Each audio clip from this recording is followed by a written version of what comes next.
एक साल में आपने पूरा ऑस्ट्रिया या पूरा स्विट्जरलैंड जोड़ा है भारतीय रेल के नेटवर्क में।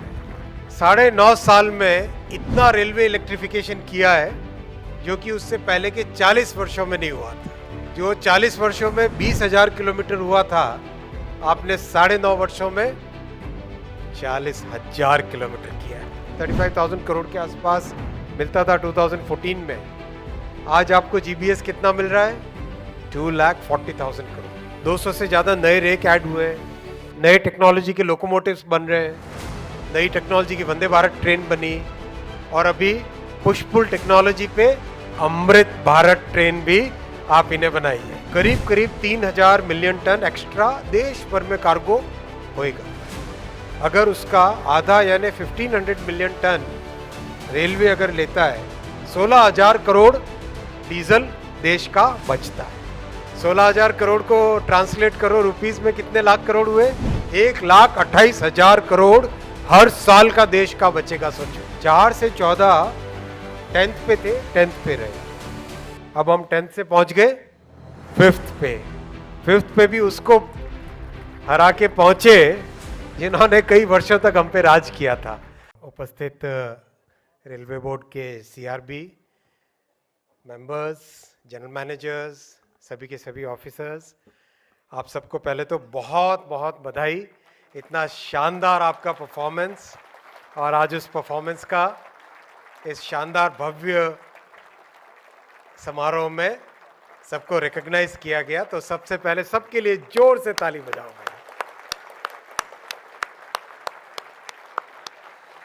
जिन लोगों ने काम किया और शील्ड ली, उसके पीछे कई लोगों की मेहनत है। उन सब के लिए भी एक राउंड जोर से ताली बजानी चाहिए।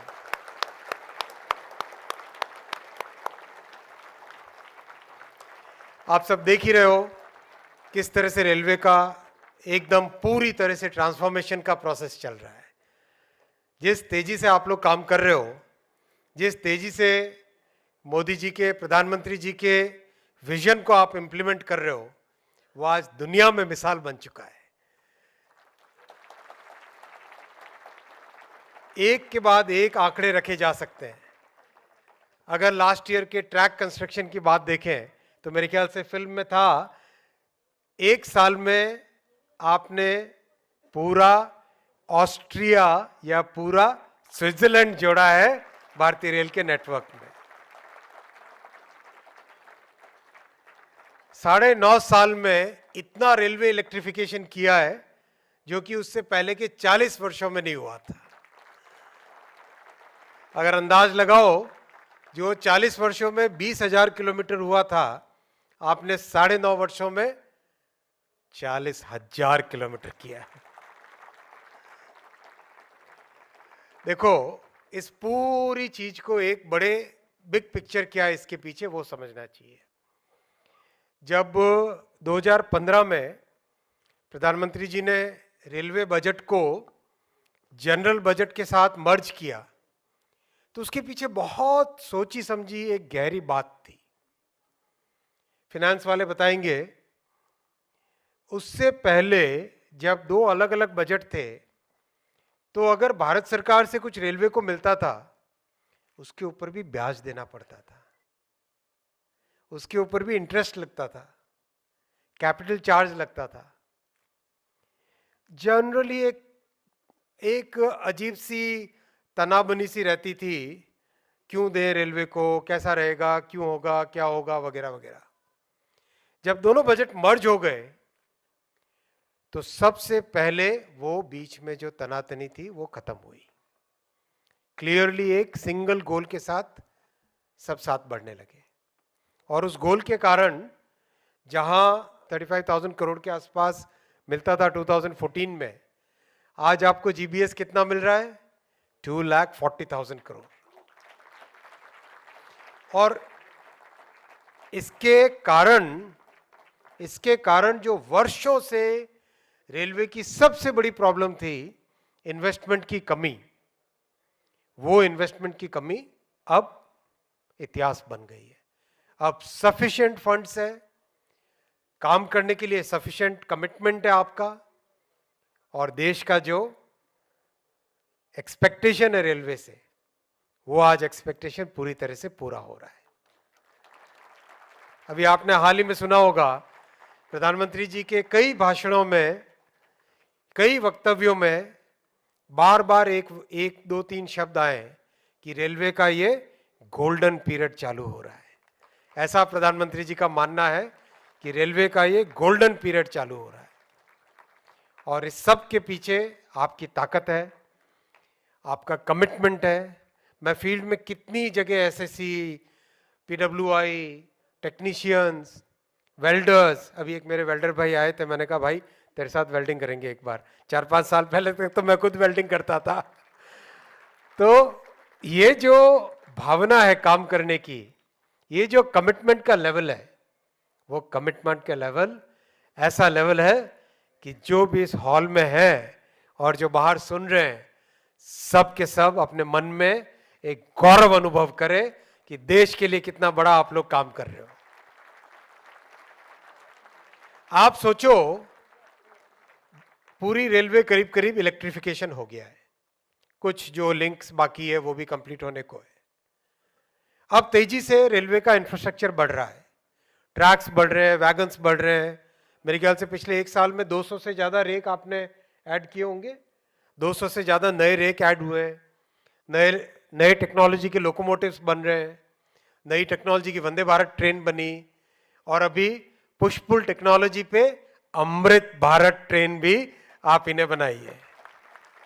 ये सब जो नई चीजें हो रही है, इन सब से कितना एक बड़ा स्ट्रैटेजिक गोल अचीव हो रहा है, सोचो जरा। अगर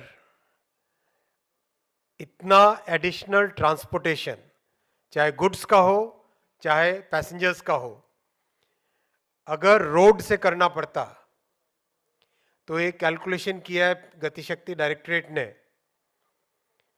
2031 तक जिस तेजी से भारत बढ़ रहा है, करीब करीब 3000 मिलियन टन एक्स्ट्रा देश भर में कार्गो होएगा। उसका अगर आधा रेलवे लेता है, अगर उसका आधा यानी 1500 मिलियन टन रेलवे अगर लेता है, जो कि you are well on the way to do it, तो करीब करीब 16,000 करोड़ डीजल देश का बचता है। अब आप सोचो कितनी बड़ी सोच है ये। 16,000 करोड़ को ट्रांसलेट करो रुपीस में, कितने लाख करोड़ हुए विवेक? 1,28,000 करोड़ हर साल का देश का बचेगा। सोचो 1,28,000 करोड़ रुपए हर साल का। गुड, देखो भाई इनके लिए भी ताली बजाओ यार, सारे वर्ड, सारे नंबर्स इनको पूरा एकदम मुंह जबानी याद है। Well done. तो इतना ऑयल और इतने देश के रिसोर्सेज बचेंगे, यानी देश की जो डिपेंडेंस है फॉरेन कंट्रीज पे ऑयल के लिए, वो खत्म हो जाती है। देश की एक्सपेक्टेशन है हमसे। आप देखो 2014 में हिंदुस्तान दुनिया के सारे देशों की अगर रैंकिंग करते थे, 2014 में 10वें नंबर पे था। 2004 में कितने पे था, किसी को अंदाजा है? 2004 में मैं अटल जी के साथ काम करता था, श्रद्धेय अटल बिहारी वाजपेयी जी के साथ। 2004 में जब उन्होंने जिम्मेदारी सौंपी थी, तब भी 10वें नंबर पे था। तो 4 से 14 लिटरली हमारा एक लॉस्ट डिकेड रहा। 4 से 14 10th पे थे, 10th पे रहे। अब हम 10th से पहुंच गए 5th पे। 5th पे भी उसको हरा के पहुंचे जिन्होंने कई वर्षों तक हम पे राज किया था। मैं एक और निवेदन करूंगा खासकर सीनियर ऑफिसर्स से, ये जो हमारी कई बार, आप इसको बुरा मत मानना, कई बार हमारी एक कॉलोनियल माइंडसेट की बहुत सारी चीजें हैं हमारे अपने काम करने के तरीके में, कई हमारी प्रैक्टिसेस में, उनको एक बार ना रुथलेसली हटा दो। ढूंढ ढूंढ के ये कॉलोनियल माइंडसेट की चीज, इसको हटा दो, फिनिश करो, नई तरीके से जिए। नया देश बनाना है, और अभी जो 5th रैंक पे हैं, आप लिख के ले लो, ये मोदी जी की गारंटी है, 2027 तक टॉप 3 कंट्रीज में से एक होंगे भारत, टॉप 3 कंट्रीज में से एक होगा। और उसमें रेलवे का बहुत बड़ा कंट्रीब्यूशन होगा। Railways will play a vital role in India's growth journey. आपके कारण लॉजिस्टिक्स कॉस्ट देश की कम हो रही है, रेलवे के कारण। इस चीज को कभी नहीं भूलना कि आप जो काम कर रहे हो, चाहे ट्रैक पे काम कर रहा है कोई हमारा साथी, चाहे सिग्नलिंग का काम कर रहा है, चाहे कॉमर्शियल का काम कर रहा है, चाहे पर्सनल का काम कर रहा है, चाहे इलेक्ट्रिकल का काम कर रहा है, चाहे मैकेनिकल का या सिविल इंजीनियरिंग का काम कर रहा है, चाहे प्रॉपर अकाउंट्स मेंटेन कर रहे हैं, किसी भी चीज को देखो, हर एक का अल्टीमेटली कंट्रीब्यूशन है नेशन बिल्डिंग में। और ये सौभाग्य हम सबका है, आपका, हमारा। We are living in a period in which we have a leadership which is so attached, emotionally attached to railways. Modi ji का बचपन रेलवे के प्लेटफॉर्म पे निकला है। He understands. मेरे कई ऐसे डिस्कशंस हैं, मैं आपके सामने आज खुल के बात कर सकता हूं, आप सब परिवार के मेंबर हो। कई ऐसे पॉइंट्स उन्होंने कई बार सामने रखे जो कोई किताब में नहीं आ सकते, किसी भी तरह के एक्सपीरियंस से नहीं आ सकते।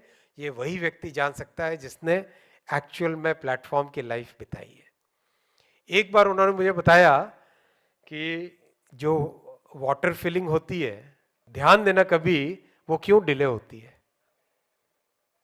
तो मैंने पूछवाया नीचे, पता चला वाटर फिलिंग के कारण डिले होता है उसमें।